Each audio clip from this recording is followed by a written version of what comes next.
Welcome back to TurnipBomb. Welcome to hell. We're here. Oh my It's Lord. Mina, or whatever her name is. No, it's a succubus.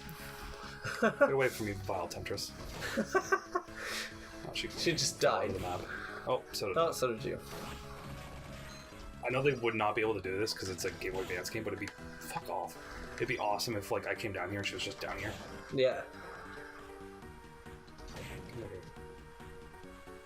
But alas, it is another world because it is not on screen. Yep. Where Jaguar? Yep. Packs a deadly punch. Packs a what's deadly this one? punch. Packs an extremely powerful straight punch. Below packs a deadly punch. Where Tiger packs an extremely powerful uppercut. Bat attacks using supersonic waves, throws bones, throws spears, throws axes, fires enchanted arrows, fires a water pistol. Blah blah blah, all this shit. None of it really helps me. Shooting arrows reminded me. I was playing Majora's Mask the other day. Yeah. And yesterday, and it was I'm in the like water temple thing, whatever, the Zora thing, and you get ice arrows in there, and so there's a lot of like ice arrows, fire arrows. You like do shit with that or whatever, and then I was playing, and then I had the 14th of the 15th Stray Fairy, and I was like, I got the boss key. I was like, all right, I'm trucking along on my way. Then the fucking countdown shows up on my screen, and I'm like, fuck, like I forgot to watch the clock or whatever. And like I'm just trying to explore and like enjoy the game, and like even with the inverted Song of Time where it slows shit down. Yeah. And so I'm just like, god damn it, really? I'm like, fuck off. Like so now I have to do it all again, and it's like even though it keeps the key items or whatever, but it's like I still have to like go through the whole shebang of like turning shit on and doing all these stupid things to make all the water do the right shit. I'm just like, god damn it, like fuck off. The water temples always suck.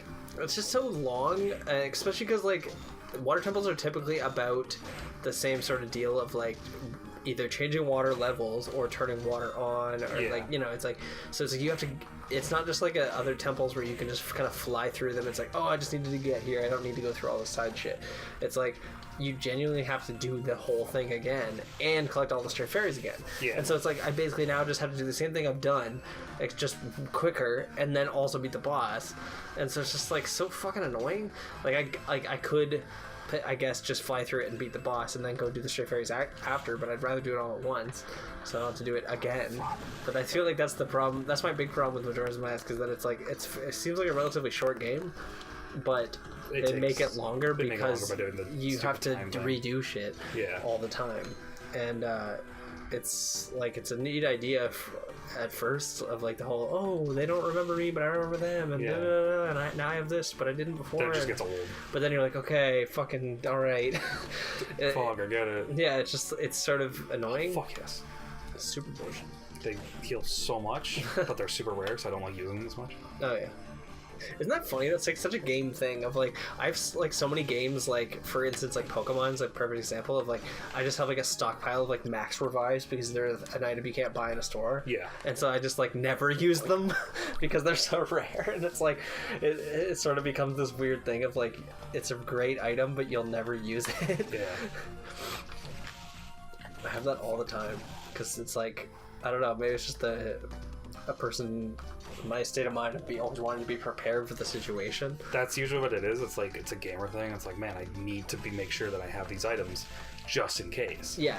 But then for the most part, you'll never use those items. It'll like, probably never happen. Yeah, and like Fallout, especially, it happens quite a bit. It's like, man, I needed this stuff at the beginning. Because at the beginning, you're like super weak and like shit like kills you in one hit. So it's like, man, I need to stockpile healing items. Yeah. By the end of I'm in Fallout 4. I'm not even like, I'm near the end of the game, but I'm like, there's also a bunch of DLC stuff I have to do, and I have 452 or something like that stim packs, which is like the healing items. I have so many healing items, like nothing can hurt me because I'll just use them and then find more, and then like just be fine forever. Like it's just like, oh, I got hurt, whatever, I'll just heal. That's so funny. And also like food heals you and you can grow your own food, so it's like, oh cool, I can just keep doing this stuff. But it's like when you're close to the end of the game, like you just stockpile shit because you don't need it anymore. Cool. Well, see, that used to be a thing I would do in Zelda games where it's just like I always would have like full bombs, full arrows kind of thing. Like I never understood why the game like offered you like potions to buy and shit, because I'm like, why would you? I'm like, get a fairy, go cut some grass, like let's go be lazy kind of thing. And like but then in Majora's Mask, that game, because of its mechanic of every time something resets, it takes away your stock of shit. Yeah. Like, so it's like you still have your bow and arrow, but you don't have any like arrows in your quiver. And so like because of that, then you're like, oh, maybe I should bring a green potion so I can refill my magic, because like all the mask guys use like a magic power, and like so it's like your magic is more valuable in that game than in the other games, because like I never use the magic in Ocarina of Time. I don't do the power fucking spin attack. I don't care about it, and like other than like arrows using it, like big shit, like you do it like twice, and then you're gonna get 2 jugs from the thing you just broke open anyways. Yeah. So it's like it's never really a problem. It's like how Breath of the Wild made rupees useful again. Yes, exactly.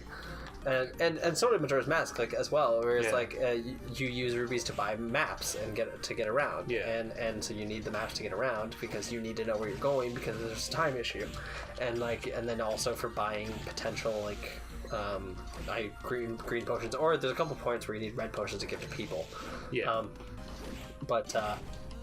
It's kind of interesting. It does add value to the system of like the money, and Breath of the Wild does that as well, where it's like, you know, when you find rupees, it isn't just like cutting grass find rupees. It's like you find them from treasure chests and from busting open stuff. Yeah, it's like they're harder to find. You have to like earn them in a way, and then also or you bust open rocks, and then you take those rocks somewhere and sell them, and then when you get, you know, so there's like a monetary system, and also there's big purchases to save up for, and there's also micro purchases, like you can spend it on dyeing your clothes or buying arrows, or you can spend it on like good ingredients for food. Yeah. Or you know, to make interesting foods, or you can spend it on like the house is like the big one to spend it on, because it's like a couple thousand. It's like $1,000 or something that it needs. It's a much better system than when Twilight Princess tried to make rupees like viable. Here's armor that uses up rupees. Yeah, and it's like whoopty shit, which you only get like at the end. Yeah. And so, Twilight Princess, like, I never finished that HD game. I just realized that. It was the original, so. No, I know, but like, I want to. I liked that game. I like Twilight Princess. I did like Twilight Princess. It's just. I like how hollow it feels. Like it feels like a big world that. I don't know, it's creepy. Like, it adds to the creepiness of it. Yeah, like, it's people say Majora's Mask is a dark game, but it's like... Oh, I think Twilight Princess is darker. Yeah.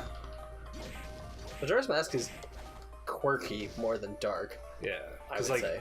You go into Twilight Princess and, like, everything feels so empty until you get to Castle Town. Yeah. Because Castle Town, like, there's people everywhere, but it's like, it feels like it's like a refugee type thing. Yeah. Like, they're all there from the other places in Hyrule, because, like, shit goes down so often.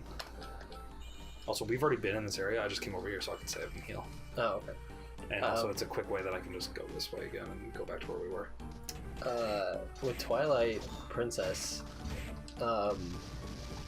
it feels more scary to me than Majora's Mask, by far. Yeah. Majora's Mask, I think the creepiness comes more from people's stories of it, and like what people kind of their meanings they attach to it themselves. Yeah. Like the kind of the fan theories of this means Link is dead and you know, all that shit. Like I think that's what makes it dark. The game itself, at face value, I don't think is that dark. No. Like maybe aesthetically at times, like with the moon looming over you, is really intense. The creepy moon face, and like the Skull Kid is a really creepy looking character. Yeah. But well, you also haven't got to the end of Majora's Mask yet, have you? No. Okay. There's like moon kids and shit like that. Yeah. So I've never played that game, so it's all new to me. But like the what the fuck? But there's like goofy stuff you can do too. Like there's tons of goofy characters. There's tons of weird things to do, like you save the ranch from aliens and shit. Like that's more silly to me than anything. And also the idea of masks is very like childish and youthful. I don't find it creepy, but I can see why people would, I guess. But I don't know. Yeah, that game just doesn't like freak me out as much as I thought it would. Like because people kind of build that up as really crazy. Yeah. But one thing that is crazy is that your characters that you you take the masks of, like the Goron, the Zora, and the Deku. Yeah. Well, because the Deku you don't meet as a person, but no. Well, no, you kind of do. They're kind of. You meet his corpse. Yeah. And so that's the thing is like those characters, they all like die, and then you take their identities. Yeah. And so that's fucked up. Like for instance, like the last one I just did was the Zora one, and the Zora like guy, he's like dying. You save him from drowning, and then he's just like, oh, I'm not gonna make it. I'm just gonna play you one last song, and then he like shreds on his guitar and sings a song for you about like about the plot of the game or whatever. Yeah. But it's like it's such a like badass, like this dude's so metal, like he just died playing guitar. Yeah. And it's just it's really dark because they die. Like it's not just like, oh, he's hurt. It's like, no, he's dead. Like yeah, he's gone. He became a mask, and now you're him. Yeah, and then you assume his identity, and all his friends think you're him and shit. Yeah. Like it's really fucked up. So that's like the one dark shit. What? Well, that dude has like a beam katana. Yeah, what is happening here? Shit. Next time on TurnipBomb, we're gonna find out what this is all about. I thought he would attack me, but apparently not.